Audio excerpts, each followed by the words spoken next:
हिमाचल में प्राकृतिक आपदा से पर्यटन उद्योग पर असर। होटलों में जुलाई की 99% बुकिंग रद्द, उद्योगों पर भी पड़ी आपदा की मार। हिमाचल में आई प्राकृतिक आपदा के बाद पर्यटन उद्योग पर असर पड़ा है। भारी बारिश के कारण प्रदेश के कई हिस्सों में आई बाढ़ व भूस्खलन की घटनाओं से उत्पन्न हुई परिस्थितियों के बीच अब पर्यटकों की आवाजाही हिमाचल में खासी प्रभावित हुई है। वर्तमान स्थिति को देखते हुए अब कम से कम 2 से 3 माह पर्यटन उद्योग को पटरी में आने पर लग सकते हैं। शनिवार को बद्दी में हिमाचल के उद्योग संगठन ने भी आपदा के प्रभाव पर बैठक का आयोजन किया। इसी कड़ी में आओ जानते हैं कि बद्दी औद्योगिक नगरी में आपदा पर क्या बोले हिमाचल के उद्योग संगठन। देखिए एक रिपोर्ट। 15 या 20 साल का जैसे प्रेस में आज कहा जा रहा है कि 20 साल की इसकी प्लानिंग बनाई जाए, तो इसका मास्टर प्लान तैयार करना बहुत जरूरी है। हर सरकार हर बार बोलती है, लेकिन वो बात बीच में ही कहीं बोल हो जाती है। उसके पॉलिटिकल रीजंस हैं या क्या रीजन है वो एक अलग, क्योंकि हम इंडस्ट्री वाले किसी पॉलिटिकल इशू में ना पड़ के हम खाली इस एरिया के जो रहने वाले हैं उनकी बात करें, तो एक मास्टर प्लान तैयार करके उसमें हर तरह के लोगों की भागीदारी हो और हिमाचल का 50% प्रोडक्शन रेवेन्यू खाली बीबीएन एरिया से आता है इंडस्ट्री का, और टोटल सप्लाई 28% रेवेन्यू बीबीएन से आता है। जबकि बीबीएन के ऊपर हिमाचल सरकार की कितनी इन्वेस्टमेंट है वो हिमाचल सरकार ज्यादा अच्छी तरह जानती है। तो मेरा कहने का पहलू ये है कि हमारा जो रेवेन्यू की भागीदारी है इस एरिया के लिए स्पेसिफिक की जाए और एक बड़ा प्राधिकरण बनाया जाए। जैसे ग्रेटर नोएडा बनाया गया है, ग्रेटर मोहाली है, ग्रेटर लुधियाना बनाया गया है, ऐसे ग्रेटर मोहाली का एक बहुत बड़ा प्राधिकरण बने, उसका मास्टर प्लान बने, ताकि ये समस्या आने वाले 5 साल में हमेशा के लिए खत्म हो जाए। This is my personal view and as well as my industry part. Thank you. Sunil Singha from Kyoto foundation.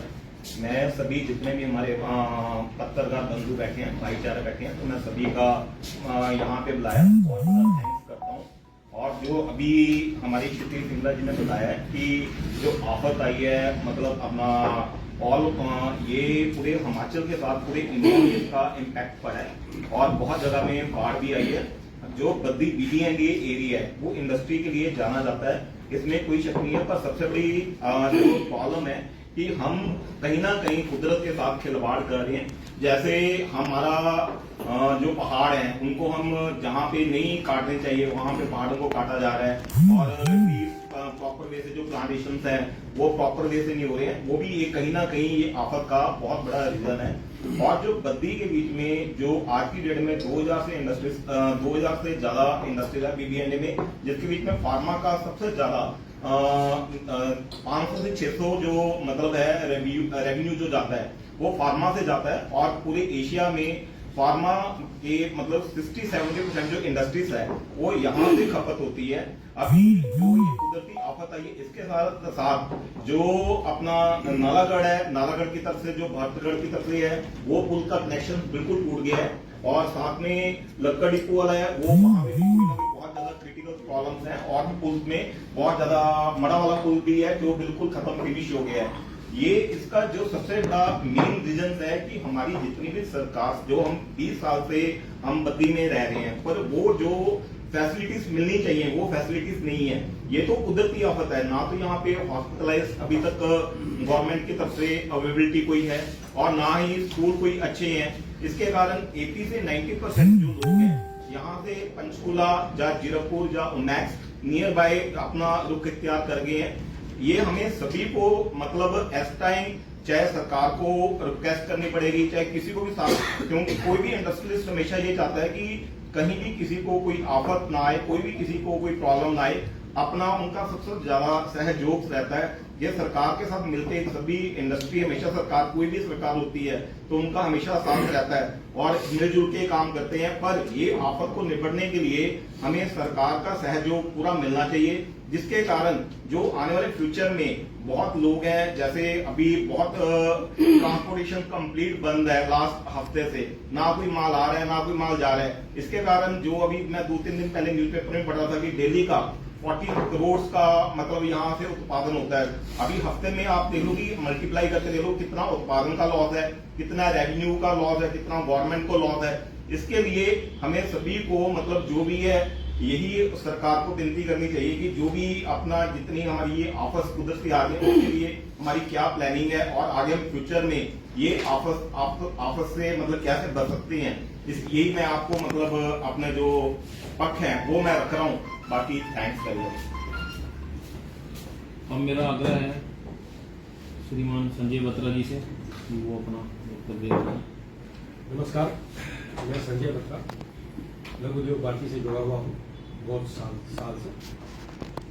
मैंने ऑब्जर्व किया है, मैं यहाँ 2010 में आया और 2010 से अगर आप इंफ्रास्ट्रक्चर की बात करें तो इंफ्रास्ट्रक्चर में डेवलपमेंट के नाम पे हार्डली ही कुछ है। कुछ सड़कें जरूर पकी हुई हैं, नालियाँ कुछ जरूर बनी है, लेकिन उसके बाद कुछ भी और नहीं। मैं पास्ट को छोड़ के एक बार फ्यूचर की तरफ जो हो गया वो सबको मालूम है।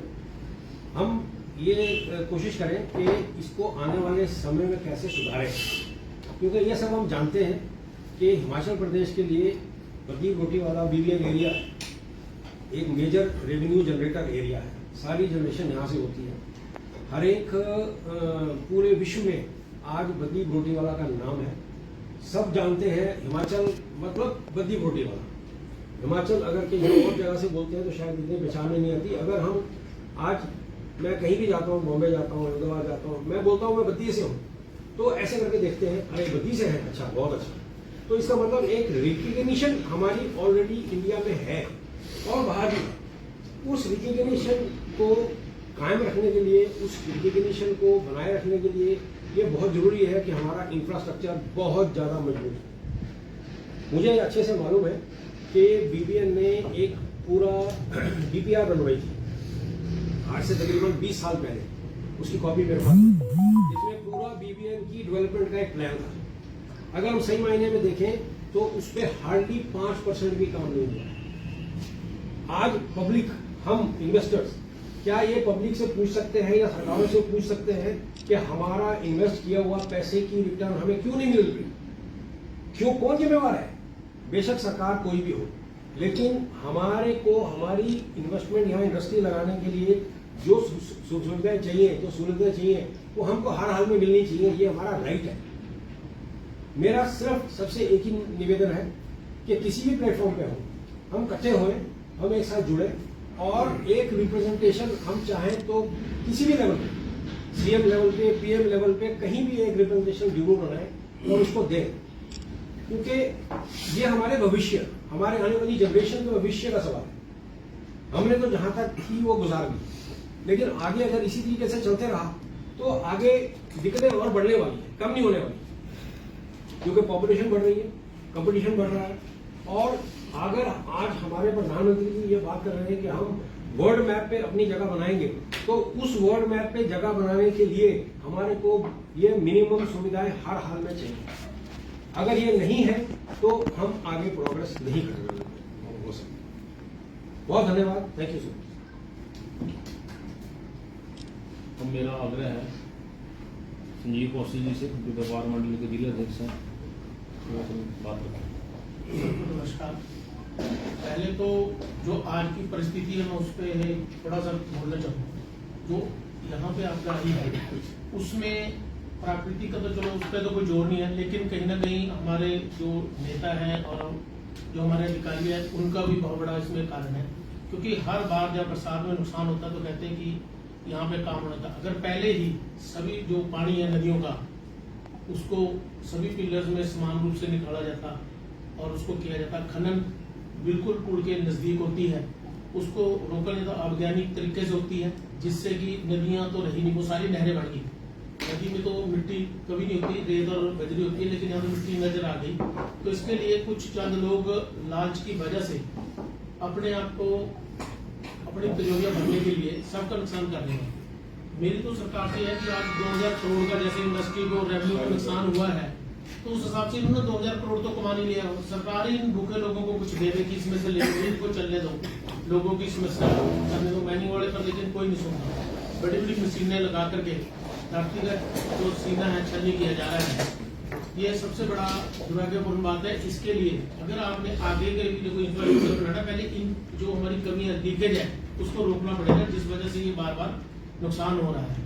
बाकी रही बात, इन्होंने बड़ा अच्छा सभी वक्तों ने कहा कि आगे के लिए क्या होना चाहिए, लेकिन मेरा एक और है कि आज की डेट में आज बद्दी कैसा है, अब आज बद्दी कैसा होना चाहिए था।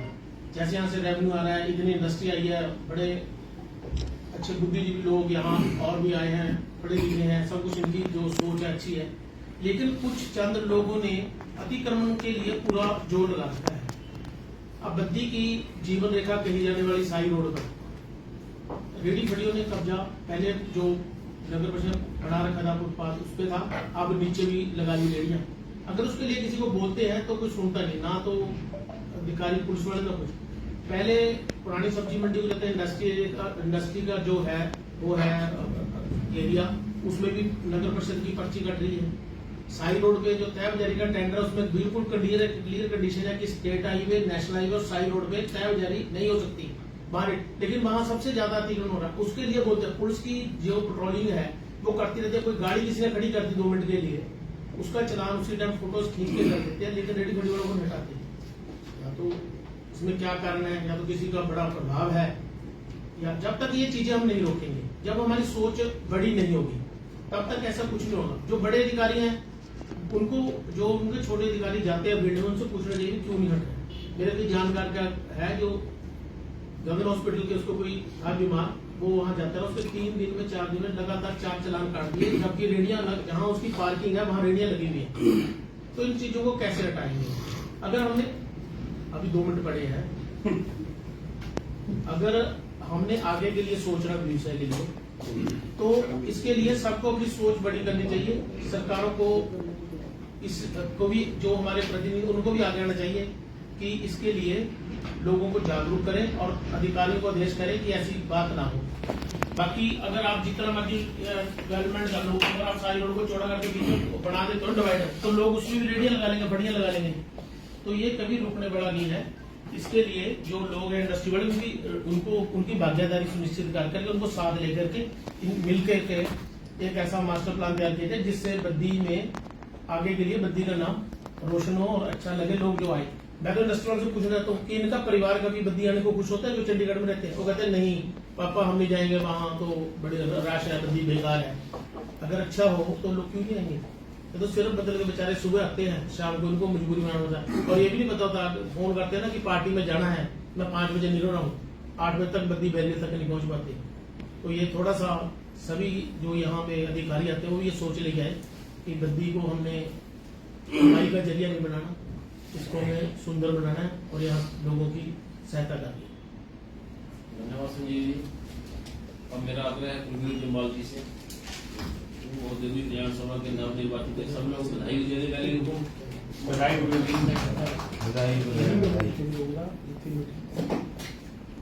बद्दी हिमाचल की आर्थिक राजधानी है, ये विचार ही नहीं रहा, ये पक्की बात होगी। हिमाचल की सभी सरकारों को, वो चाहे पक्की हैं विपक्ष की हैं, सभी सरकारों को ये पूरा विश्वास है कि जो बद्दी है उसने अपने आप को इस लेवल पे, औद्योगिक का जो विकास है वो इस लेवल पे आ गया हुआ है कि अब उनको समझ आता है कि बद्दी जो है वो हिमाचल का एक मुख्य जो आर्थिकी का जो एक साधन है वो बना है। इसके प्रति हिमाचल की सभी सरकारों को संवेदनशील होना पड़ेगा बीबीएन के लिए, क्योंकि जो हिमाचल के संसाधन हैं वो बहुत कम हैं। बाकी प्रदेशों में काफी सारे आय के साधन हैं, किसी भी प्रकार से कहीं से भी जनरेटर्स हैं, उनके पास अच्छी सुविधाएं हैं, लेकिन हिमाचल के पास यद्यपि अपने समाज को खड़ा करने के लिए, अपने समाज को नौकरी देने के लिए, आर्थिकी कमाने के लिए, टैक्सेस रेवेन्यू वसूलने के लिए अगर कोई सबसे बड़ा एरिया है तो वो बीबीएन। ये बड़ा दुर्भाग्य की बात है कि इसके प्रति जो संवेदनशीलता सरकारों को होनी चाहिए थी वो अभी भी नहीं। सबको इसके शोषण का ध्यान तो आता है लेकिन पोषण का ध्यान नहीं आता है। इसलिए हमारा सरकारों से तो यही निवेदन है कि जैसा अभी बत्रा जी ने कहा था कि एक डिटेल प्रोजेक्ट रिपोर्ट बनी थी, उस डिटेल प्रोजेक्ट रिपोर्ट को फिर से एक अथॉरिटी के रूप में, जैसा भी सिंगला जी कह रहे थे कि ग्रेटर नोएडा अथॉरिटी ऐसे करके बनी है, डेवलपमेंट अथॉरिटी बनी है, ऐसी कोई अथॉरिटी बनाकर, वैसे हमारे पास BVNDA तो है लेकिन फिर भी उसमें जो संसाधन होने चाहिए, जो उसमें विचार होना चाहिए, जो इसके प्रति संवेदनशीलता होनी चाहिए, हिमाचल की सरकार को इतने संवेदनशीलता के साथ विचार करना चाहिए कि हिमाचल को विश्व पटल पर अगर पहचान दी है तो एक पर्यटन के कुछ स्थल हैं उन्होंने दी है, नहीं तो औद्योगिक के आधार पर, जो कर्म के आधार पर है वो केवल बद्दी ने दी। इसलिए बद्दी के प्रति जो है वो विशेष संवेदनशीलता बनती है। प्रदेश सरकार को केंद्र सरकार के पास याचक बनना चाहिए या स्वयं की जो संसाधन है उनको जनरेट करना चाहिए। जो बड़ी कंपनीज हैं उनके जो CSR के फंड्स हैं उसके प्रति संवेदनशीलता के साथ जो है सदुपयोग उनका करना चाहिए ताकि बद्दी का जो विकास है वो सुनिश्चित कर सके। बद्दी जो बाहर के जो औद्योगिक अपने उद्यमी हैं, उद्यमों का आकर्षण का केंद्र बने बद्दी, इस विचार को अगर हिमाचल सरकार नहीं करेगी तब तक हम बद्दी से किसी भी प्रकार के विकास की जो है वो अपेक्षा कर ही नहीं सकते। नहीं तो बार बार ये चलता रहेगा कि हम जो है वो बड़ी डिटेल प्रोजेक्ट रिपोर्ट्स बनाते रहेंगे, कोई और संसाधन लेंगे, कोई नई स्कीम्स लेंगे, कोई नई योजनाएं बनाते रहेंगे, लेकिन जब तक हम जो बद्दी के फुटपाथ हैं उन पे चलने वाले जो लोग हैं कि हाँ वो ठीक से चल पाते हैं क्या, जो बद्दी की सीवरेज सिस्टम है वो ठीक है क्या, बद्दी के जो रोड्स कनेक्टिविटी हैं वो ठीक है क्या। आज अनेक रोड जितने भी हैं सारे के सारे जर्जर हालत में, जितने पुल हैं वो जर्जर होने के कारण से ही बद्दी जो है टापू बना हुआ। सब लोगों ने अनेकों बार सरकारों से निवेदन किया है लेकिन सरकार की जो संवेदना है बद्दी के प्रति जागती ही नहीं। जब तक वो नहीं जागेगी, जो संवेदना है उसको अति संवेदनशीलता के साथ काम करना पड़ेगा, अति संवेदनशील होना पड़ेगा बद्दी के लिए। आज होंगे तो अच्छी बात है, नहीं है तो उद्यमी जो है यहाँ से बिफर हो जाएंगे और जिस दिन बिफर हो जाएंगे उस दिन छटपटाने से हिमाचल सरकार जो है हाथ मलती रहेगी, कुछ भी हाथ नहीं लगेगा। इसलिए समय रहते हिमाचल सरकार को अति संवेदनशील होकर बद्दी को उद्यमियों का आकर्षण का केंद्र बनाना चाहिए। इसके लिए जिस भी प्रकार से जिस भी प्रकार से हम बद्दी का विकास सुनिश्चित कर सकें उसके लिए प्रयास करना चाहिए और इसे सुनिश्चित करना चाहिए ताकि आने वाले 2-3 वर्षों में हम हिमाचल को बद्दी के कारण से एक अच्छी पहचान दे सकें, विश्व पटल पर एक नया नाम कर सकें और आने वाले समय में पूरे विश्व भर में ये संदेश जाए कि बद्दी जो है, अगर हमने पूरे विश्व भर में अगर कोई इंडस्ट्रियलिस्ट अगर विचार करे कि मुझे कहाँ जाना है तो उसकी पहली पसंद जो है वो बद्दी बने। इसके हेतु जो है वो हिमाचल सरकार को कार्य करना पड़ेगा। धन्यवाद। अब मेरा यहाँ बैठ जाएंगे, चेयर चेंज कर दो। बत्रा जी आप उस तरफ यहाँ आ जाओ, नेबराज जी जिन्होंने बोलना है वो बीच में आ जाओ।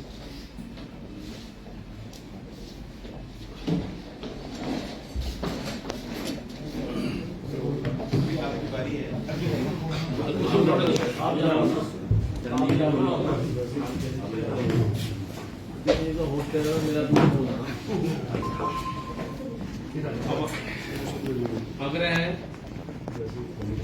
लघु एवं भारती के अध्यक्ष अशोक राणा जी से, इनके भी काफी देर से फोन आ रहे थे इन मुद्दों को लेकर, तो प्रेस वार्ता का आज के संयोजक भी यही है।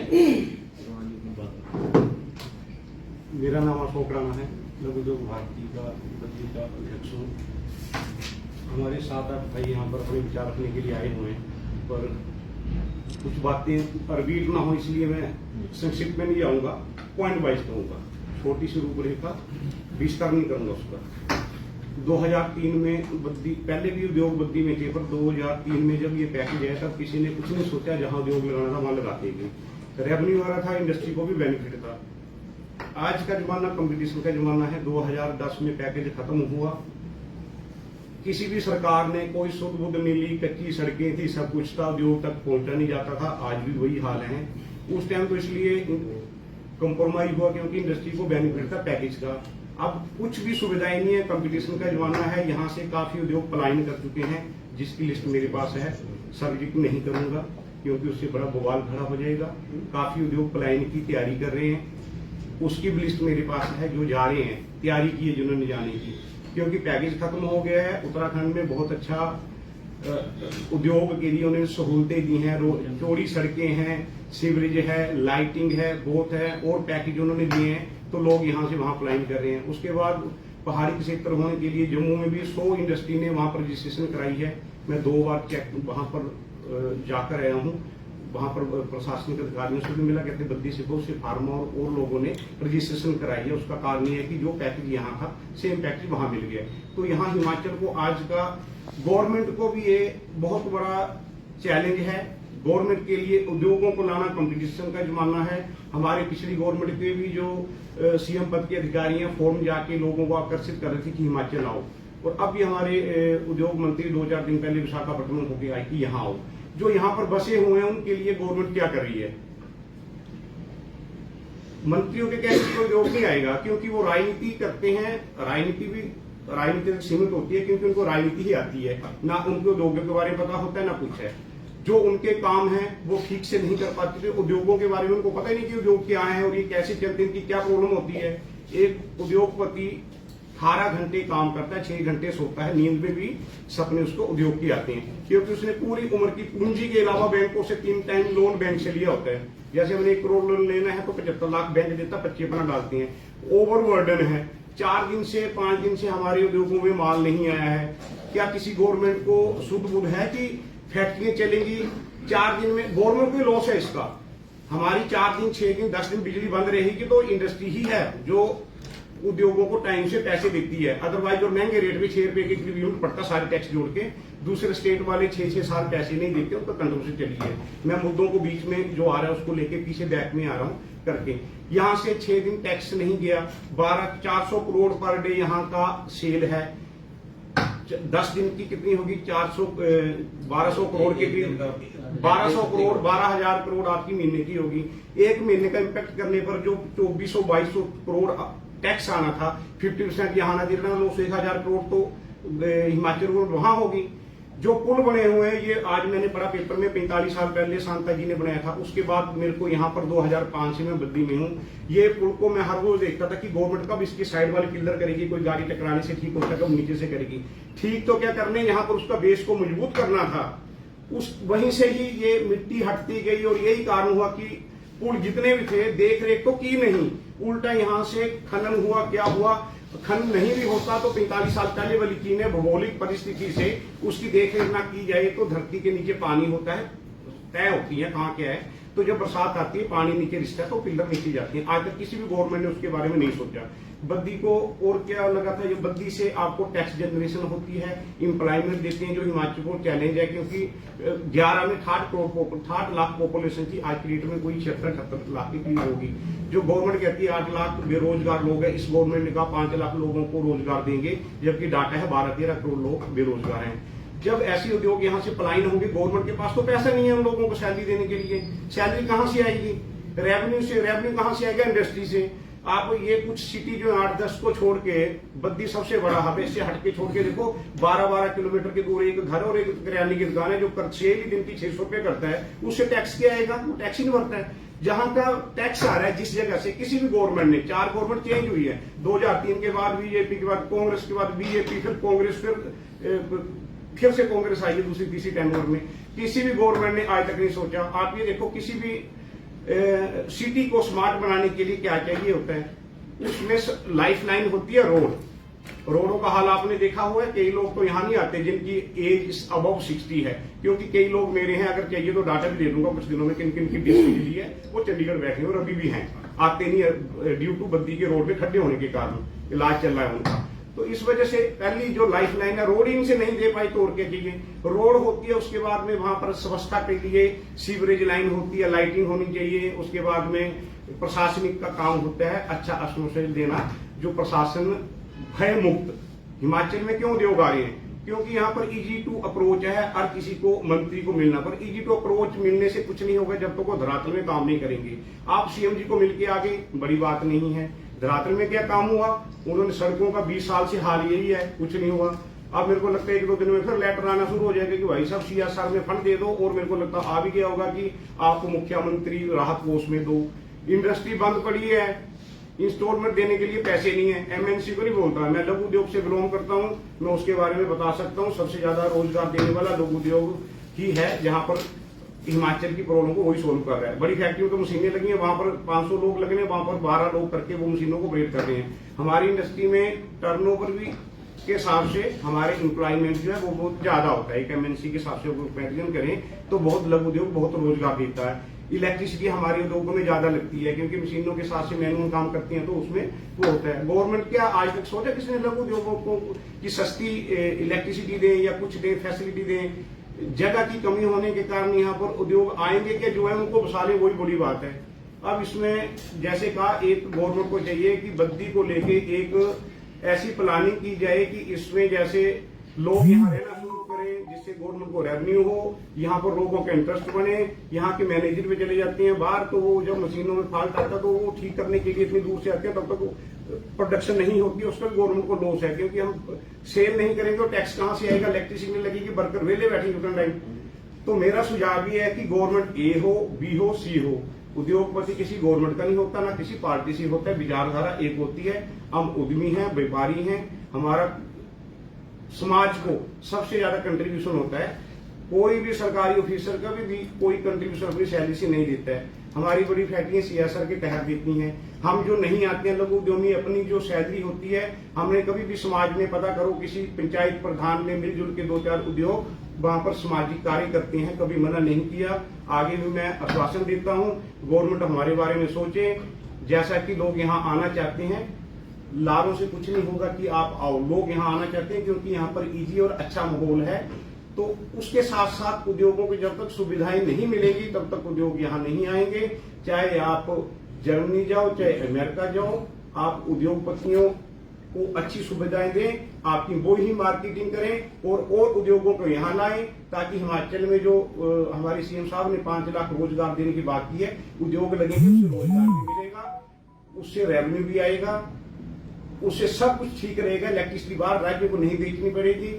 और हो सकता है जहां से आपका, भाई साहब कह रहे थे कि डाटा मेरे पास है नहीं क्योंकि वर्बली बात कर रहा हूँ, 45% के करीब यहाँ से आपका हर चीज आती है, सेल होती है, इलेक्ट्रिसिटी है, रोजगार में तो सबसे ज्यादा है। डाटा है कि 7 लाख के करीब यहाँ पर एम्प्लॉयमेंट है, क्योंकि हिमाचल में 70% की रिश्वत रखनी पड़ती है। बोलने से हर कोई डरता है, गवर्नमेंट को सब कुछ पता है।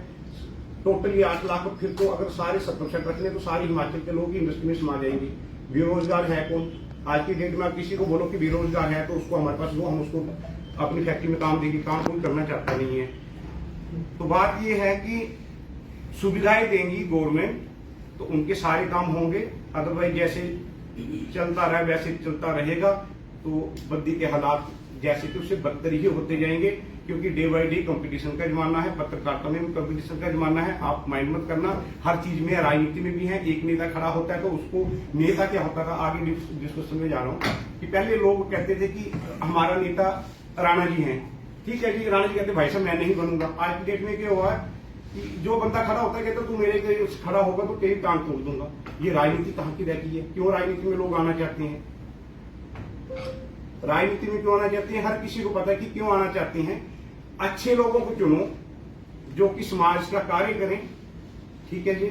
नहीं तो जैसे चला है मंत्रियों की झोलियां भरती रहेंगी, उद्योग प्रताड़ित होकर यहाँ से भागते रहेंगे। सच्चाई है, बोलने से कोई आगे नहीं आता क्योंकि लोगों ने इन्वेस्टमेंट इतनी कर रखी, जाए कहां पर? ठीक है जी। तो सरकारों को, इस सरकार से मेरे को बहुत उम्मीद है क्योंकि जो हमारे CM साहब बड़े बड़ी धरातल से बने हैं, इन्होंने कमिटमेंट ऐसी की है, इनकी एक एक कमिटमेंट कब पूरी होती है हमारी पूरी आशा है। हम चाह रहे हैं कि वो गवर्नमेंट उद्योगों के यहाँ फैसिलिटी दे, सारी इनकी जो समस्याएं दूर होती जाएगी। इन्हीं शब्दों के साथ विराम देता हूँ क्योंकि बहुत भाई साहब बैठे हैं, मैंने 3 मिनट ज्यादा नहीं है, 1-1 मिनट सभी भाइयों का कटेगा, वो किसका कटेगा वो आपको धन्यवाद। अच्छा, एक मेरा ख्याल जैसे इन्होंने कहा कि यहाँ तो एक तो रह गया पॉइंट जो मेन है ना कि यहाँ नगर निगम बनना चाहिए, जिससे भी काफी सुविधाएं और आएगी।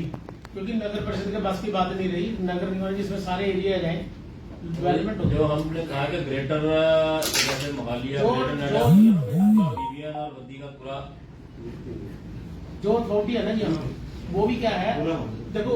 अच्छा और मेरा आग्रह है कि कि मेरा थोड़ा सा एक पॉइंट रह गया जी जी एक मिनट बाद में कर लेंगे। हेमराज चौधरी जी से जो अथॉरिटी है वो तो राजनीति है, जिसने गलियां मांडी तो बोलना मेरा हक है, मैं बोलना है ऐसा नहीं। बाकी रही जो सभी बोल रहे हैं ना कि पुल खराब होगा, सड़कें खराब होगी, तो हमारी तो यहाँ की जवानी खराब होगी। लोग भी कबाड़ के ठेके ले रहे हैं, काम कोई नहीं करना चाहता। राणा जी ने बोला उद्योग में लगाओ, नौकरी करना कौन चाहता है? गाड़ियां लेके सब कुछ बर्बाद कर दिया नेताओं ने। और मेरा आग्रह है हेमराज चौधरी से गत्ता उद्योग संघ के अध्यक्ष जो अपना रखे जो लोग हैं। सबसे पहले तो आपका सबका धन्यवाद करना ये कि पिछले 5-6 दिनों से लगी राजनीति में बारिश, एक ही बारिश ने सब कुछ तहस नहस कर दिया। जहाँ इंडस्ट्री का जैसे कि 2 दिन इंडस्ट्री बंद रही, 2 दिन इंडस्ट्री बंद रहने से 800 करोड़ का जैसे नुकसान हुआ है। ये इंडस्ट्री का नुकसान नहीं है, ये अगर हम एक अप्रोक्सीमेट बात करें, एक दिन का अगर 36 करोड़ का एक दिन का सरकार का लॉस है। SGST ओनली SGST, अगर हम CGST जो है तो 72 से 80 करोड़ का नुकसान सरकार का है। तो नुकसान सभी का है। अब हम इसको कैसे भरपाई कर पाएंगे, इंफ्रास्ट्रक्चर कैसे कर पाएंगे, वो सबसे बड़ा मुद्दा है। अब गवर्नमेंट ने एक 2017 में पैकेज, बाकी तो खत्म हो गई, 2017 में एक हुआ था IDS स्कीम आई थी, जिसके तहत 30% सब्सिडी मिली, वो 2022 में खत्म हो गई। बट लेकिन उस सब्सिडी सिर्फ एक नाम की सब्सिडी है, अभी तक किसी को मिल नहीं पाई है। मैं नहीं कहता कि 5 लोगों को मिल पाई है। तो सबसे पहले तो गवर्नमेंट को मैं ये आपके माध्यम से कहना चाहता हूँ कि सेंट्रल गवर्नमेंट को अप्रोच करें, क्योंकि IDS जो स्कीम है वो सेंट्रल गवर्नमेंट की स्कीम है। तो वो 30% की है, उसको जल्द से जल्द लागू करवाया जाए कि जिससे जो हमारी इंडस्ट्री है वो बच सके जाने से। बहुत ज्यादा प्लान हो चुके हैं, एक ये भी बहुत बड़ा मुद्दा रहेगा अगर ये इस चीज को गवर्नमेंट बचा सकती है।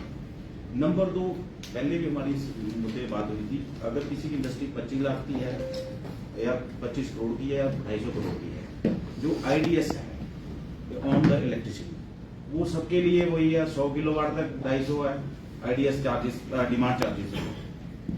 और किसी का 1000 किलोवाट है उसके लिए भी वही है। अगर किसी ने 25 लाख का उद्योग लगाया, उसको भी 10 से 15 लाख डिमांड चार्जेस में पर मंथ चले जाते हैं। सपोज करो फॉर एग्जांपल, अगर किसी का 100 किलोवाट है तो 1 लाख 2.5 लाख इसका सिर्फ 25,000 रुपया डिमांड चार्जेस में चला जाता है। इसको भी बाइफरकेट करके किसी का अगर 100 किलोवाट है उसको कम किया जाए और 500 किलोवाट तक एक कम से कम 100 रुपये तक। वैसे तो ये छोटी इंडस्ट्री के लिए होना चाहिए डिमांड चार्ज।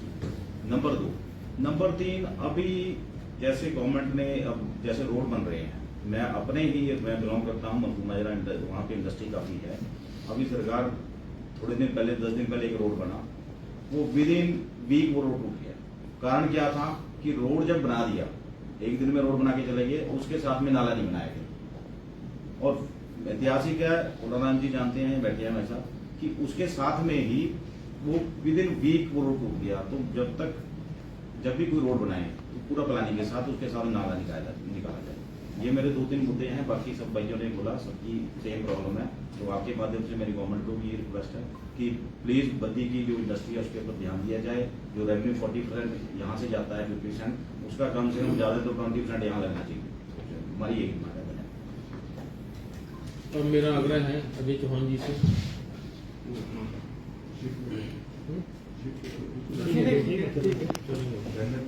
सबसे पहले तो सभी को नमस्कार और प्रेस के भाइयों को मैं धन्यवाद देना चाहूंगा कि उन्होंने इस तरह की एक सोच रखी। एक सुझाव भी दूंगा कि सिर्फ इंडस्ट्री के लोग यहाँ पे हैं, यहाँ पे हमारे जो सामाजिक लोग हैं, ये एक प्राकृतिक आपदा के बारे में हम डिस्कस कर रहे हैं। वो सबके लिए है, चाहे वो इंडस्ट्रियलिस्ट हो, चाहे वो यहाँ के रहने वाले लोग हो, चाहे वो ट्रक यूनियन के लोग हों, सभी जुड़े हुए हैं इंडस्ट्रियों से और सभी जुड़े हुए हैं इस प्राकृतिक आपदा से। नुकसान सबका हुआ है, चाहे वो ट्रक यूनियन के लोग हों, चाहे यहाँ के रहने वाले हों, सबको कहीं ना कहीं से नुकसान हुआ है। अब मैं सेकेंड उस पर आऊंगा कि हमारे प्रधानमंत्री जी कहते हैं कि हम आपदा को अवसर में कैसे बदलें। जो हो चुका वो हमारा पास्ट था, फ्यूचर में हम कैसे चीजों को चेंज करें। जैसे हमारे सिंगला जी ने भी बोला, हम एक प्रॉपर रोड मैप तैयार करें, ऐसा नहीं है कि बरोटी वाला और बद्दी को जोड़ने के लिए सिर्फ एक ही पुल है। अगर हम प्लान करते तो 2-3 रास्ते और निकल सकते हैं। अगर यहाँ के जो जितने भी एडमिनिस्ट्रेशन के लोग हैं या राज्य सरकार है, अगर वो इस पे अभी भी सोचे तो ये चीजें हो सकती हैं। यहाँ से जो लोग पलायन कर रहे हैं, अगर उनको बढ़िया स्कूल, बढ़िया हेल्थ, अच्छी डेवलपमेंट दी जाए, कोई जाना नहीं चाहेगा। अगर मेरा उद्योग यहाँ चल रहा है, मैं यही चाहूंगा कि मैं 5 मिनट में अपने उद्योग में पहुंचूं और 5 मिनट बाद घर पहुंच जाऊं। मैं क्यों 2 घंटे लगा के चंडीगढ़ पंचकुला जाऊंगा? कोई नहीं चाहेगा। मेरी रिक्वेस्ट है सबसे, चाहे यहाँ लोग हैं या नहीं है, एक टीम बनाए। सारे कुछ प्रधान लोग भी यहाँ पे, उनसे भी अनुरोध करूंगा, एक टीम बनाए और सब लोग मिलजुल कर राज्य सरकार और केंद्र सरकार से ये मांग रखें कि डेवलपमेंट अब होनी बहुत ही जरूरी है। दोबारा ये चीजें होती हैं। मेरा उद्योग 6 दिन बंद रहा, जिसको मैं माल देता था उन्होंने अपना अल्टरनेट ढूंढ लिया कि भाई ये 6 दिन नहीं दे रहा, किसी और से ले लो। सबके साथ ये होगा, यहाँ जितने भी इंडस्ट्रीज में सबके साथ हुआ होगा। मेरा अनुरोध है, हमारे राणा जी ने टाइम लिया, लघु उद्योग भारती को रिप्रेजेंट करते हैं, इन्होंने सारी चीजें बताई हैं, टाइम कम लूंगा।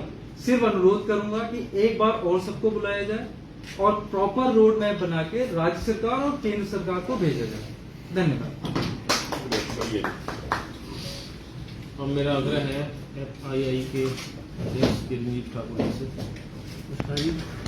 वैसे तो सभी लोगों ने अपनी बात रखी है, मैं सिर्फ इतना कहना चाहता हूँ कि संकट की इस घड़ी में हम लोग सरकार की आलोचना नहीं करते, लेकिन जो डीवीएन क्षेत्र है वो हिमाचल प्रदेश की आर्थिक राजधानी है, जिसको हमेशा ही मूलभूत सुविधाओं से वंचित रखा गया।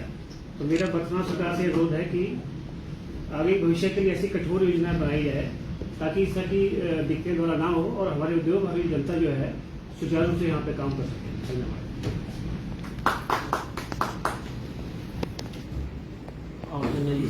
बोल दो फिर भी NI से जो हमारे राजेंद्र राणा जी बोल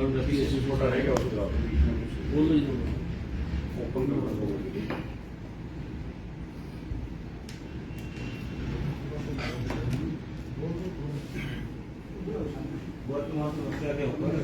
ये से बोलो आप।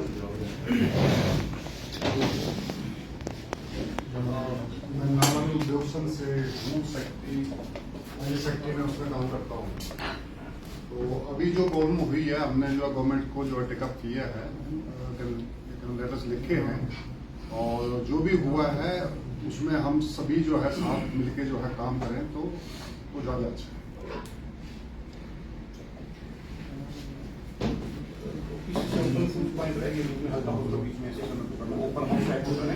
ओपन कर लो बात है ना, 5 मिनट डिस्कस करिए आप इसमें कराते हैं, कोई ऐसी बात नहीं है। धन्यवाद साथियों, राजेंद्र राणा जी आपको बहुत बहुत धन्यवाद। 2-3 चीजें मैं FII के प्रतिनिधि नाते बोलना चाहता हूँ। सबने अपनी बातें रखी, इसको रिपीट करने का कोई जो है विषय नहीं है, ये सारी बातें हो ही चुकी हैं। ये जो घटना हुई है ये दूसरी बार हो चुकी है। पहले भी 13 में होली आकर एक बार ये NH जो पुल है वो बैठ गया था और उसके बाद लोग डरने लग जाते हैं कि सारा दिन का ऐसे रहता है कि कौन कब पहुंचेगा, कैसे पहुंचेगा। पुलिस को भी जो है रूट मार्क डालने पड़ गया उसमें, ये रोड मार्क ये खुला है। तो सरकारों से हमारा 20 साल में यही जो पिछला टाइम बीत गया सो बीत गया, वो तो आएगा नहीं वापस। ये है कि अल्टरनेट रोड, वैकल्पिक रोड सरकार ने नहीं बनाए।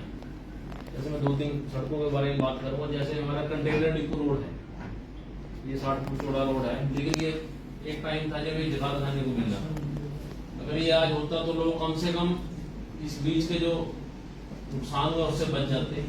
या इसको बाबा जी का जो आश्रम है ये पुल के नदी के साथ साथ एक छोटा सा पुल बनेगा ताकि सीसवा रोड पे मिल जाता है। और MSME टोल रूम है ऊपर, अगर कोलगेट के पीछे से रोड बनाए तो कम से कम बटोली एरिया है। तो जो एक्स्ट्रा काम होना था वो अब सबको सारी प्रशासनिक मशीनरी लगी हुई है, और जब तक बारिश पूरी नहीं हटती जब तक वो काम नहीं हो पाएगा। आज भी देखो बारिश का जो है, तो एक कोई रिंग रोड होता है यहाँ पे बना हुआ, अब इतने लोग यहाँ पे बहुत सारे लोग हैं, वो बेघर भी हो गए, बेरोजगार भी हो गए। जैसे इन्होंने बताया कि 6 दिन से फैक्ट्री बंद है, कोई आपदा आ जाए तो 4-5 लोग कोई हाल नहीं है यहाँ पे रखा हुआ। कोई स्कूलों में रखे आपने, ऊपर के हिमाचल में ज्यादा जो नुकसान हुआ आपने देखा, सड़कें ही नहीं है। तो इस तरह की प्लानिंग भी होनी चाहिए। कोई अगर कुछ रखना पड़ जाए कहीं पे तो टॉयलेट कहाँ है, अगर 400-500 बंदा आपको रखना पड़ गया तो स्कूलों में रखना पड़ेगा। स्कूलों में स्थिति आपको पता ही किस तरह की है।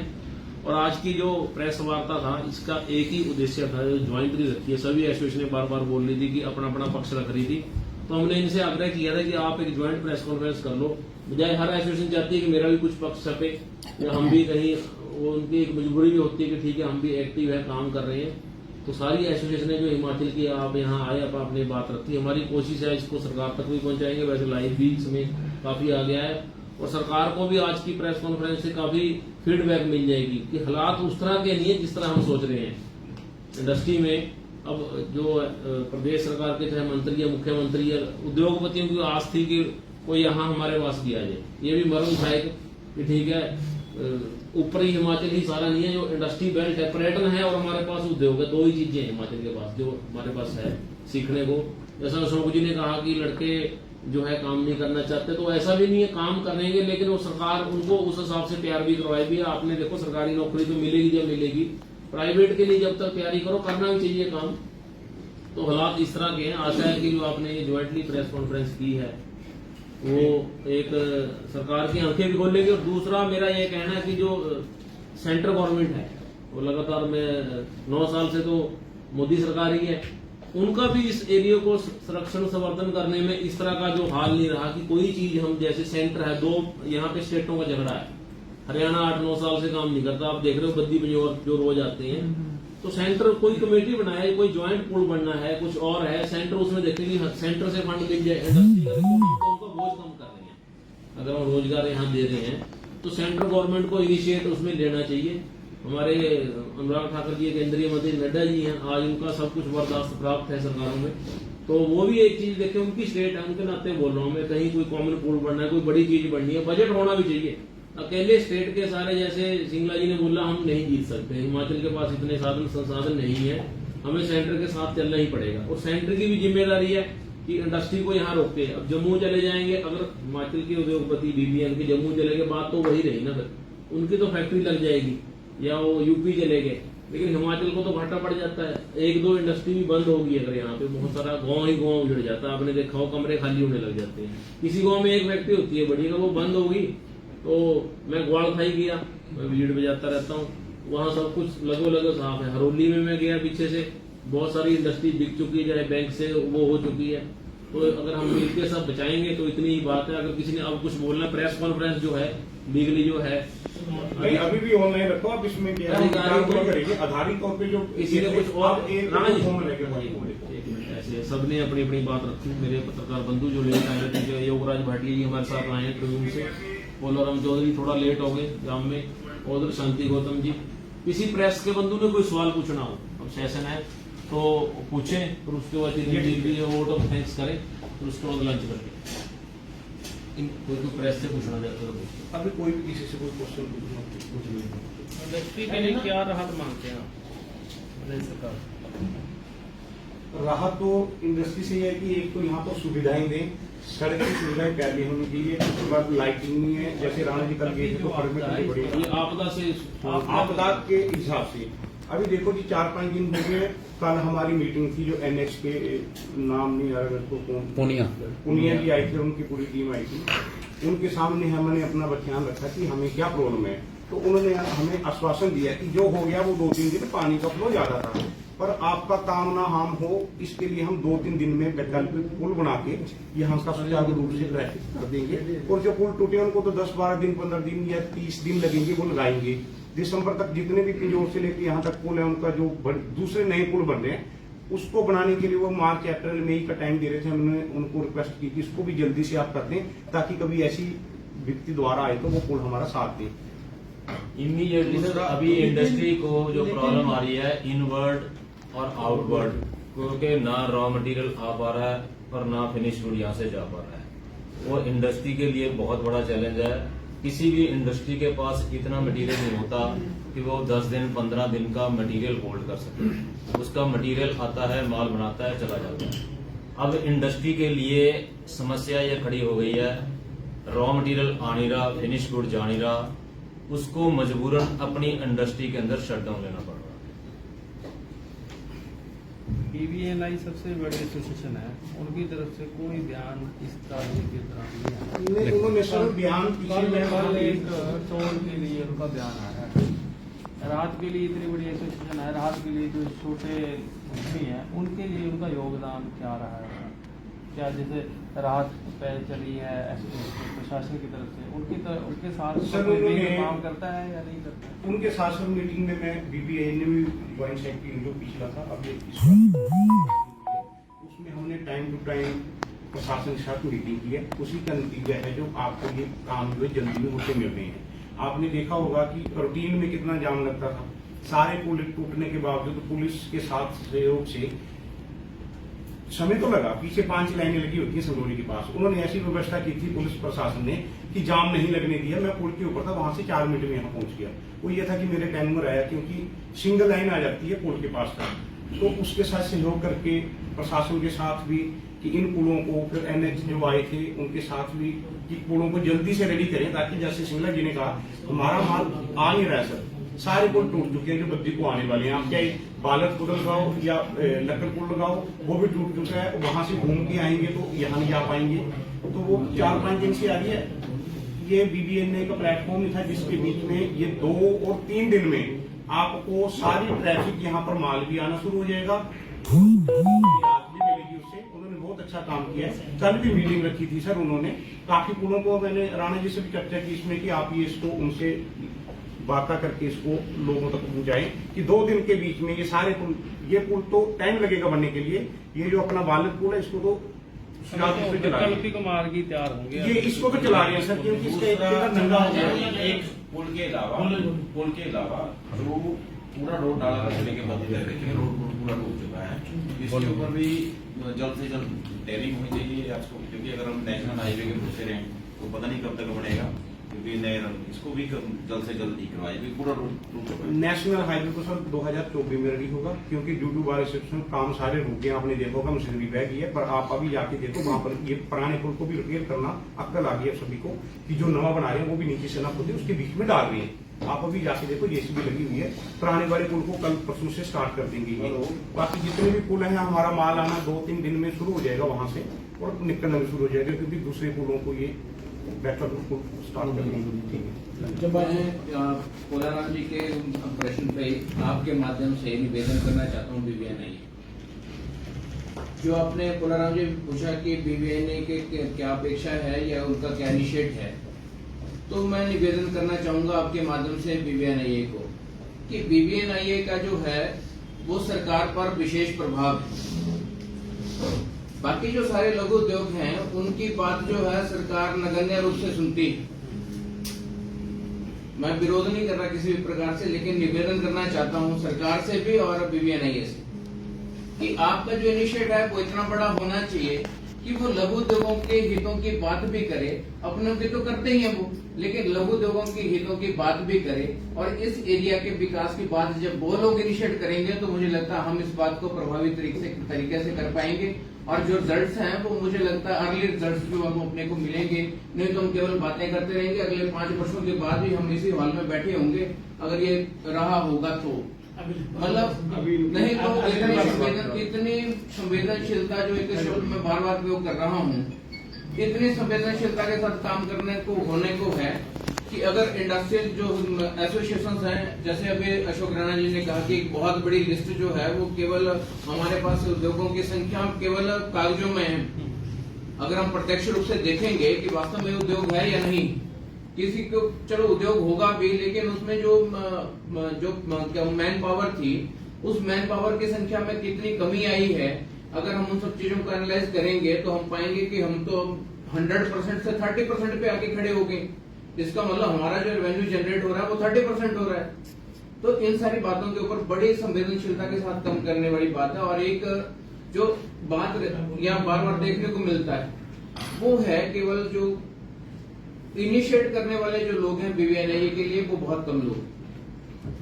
मैंने अपने पहले वक्तव्य में भी कहा था कि हम इस इंडस्ट्री एरिया के शोषण को छोड़कर पोषण का काम करेंगे, तभी जाकर जो है हम चाहे केंद्र सरकार होगी चाहे हिमाचल सरकार होगी उनके प्रत्यक्ष बैठकर हम बात रख सकते हैं।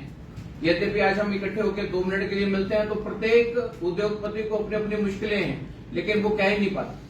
कह इसलिए नहीं पाता, अगर कहेंगे तो कोई ना कोई कारण से उनके ऊपर जो प्रेशर है वो उनके पहुंचने से पहले वहां पर क्रिएट हो गया होगा, वो समझ भी नहीं आएगा किस कारण से हुआ, तो वो उत्तर नहीं दे पाएगा। उसके ऊपर बैंक का बोझ है, लेकिन वो उस बोझ को प्रत्यक्ष रूप से बता नहीं पाता। अपने घर को किसी भी प्रकार से वो नंगा नहीं कर सकता कि भाई मेरे साथ क्या हो रहा है, मैं कहाँ मर रहा हूँ। वो अपनी बात को रख ही नहीं पाता किसी के सामने, वो केवल सुनता है हाँ जी, यस सर, आप जो कह रहे हैं यस सर, आपको ये करना है हाँ जी। लेकिन पीछे से उसकी व्यवस्था कैसे करनी है, अगर हम उसकी इस व्यवस्था को नहीं समझ पाएंगे, उसकी संवेदना को समझ नहीं पाएंगे, तो उद्योगपति जो है वो अल्टरनेट ढूंढेगा, क्योंकि उसने तो पंगा ले लिया अपने जीवन के साथ। अब उसको अपना जीवन चलाना है, वो किसी भी तरीके से चलाना है। जब तक इस सरकार इस संवेदना के साथ काम नहीं करेगी, तब तक हमारी जो कॉन्फ्रेंसेस हैं वो होते रहेंगे और ये मतलब लगातार होती रहेंगी। लेकिन उसके बदले में हमें जो करना है वो ये है कि प्रायोरिटी वाइज सारे काम एक ही साथ नहीं होने वाले हैं, लेकिन हम उसको प्रायोरिटी वाइज क्रमबद्ध कंटिन्यूस बेस में काम करेंगे तो ये एक एक करके जो है वो सारी समस्या का हल भी हो जाएगा और सरकार के ऊपर बोझ भी नहीं आएगा। जितनी बात है कुलवीर जी का जवाब दे रहा हूँ एक मिनट, और एक बार लगा के बोले कुलवीर जी जो अब बता बोल लो। मेरा एक संक्षिप्त में छोटी सी बात है, हमारी सरकारों का एटीट्यूड टुवर्ड्स इंडस्ट्री बदलना होगा, वो चेंज होना होगा। क्योंकि आज अगर ऐसी दिक्कत आई है तो सरकार की तरफ से कोई भी इमरजेंसी सिस्टम लैंडिंग, कोई पीएम सीएम कोई यहाँ पर नहीं आए, कोई मिनिस्टर यहाँ नहीं आए, उन्होंने इस चीज का उतनी इम्पोर्टेंस नहीं दी इसको। क्योंकि हम लोग रेवेन्यू जनरेट करते हैं, हम लोग सरकारें चलाते हैं, हम लोग हमारे टैक्सेस से सरकारें चलती हैं, तो उसकी इम्पोर्टेंस उनको देनी पड़ेगी। धन्यवाद।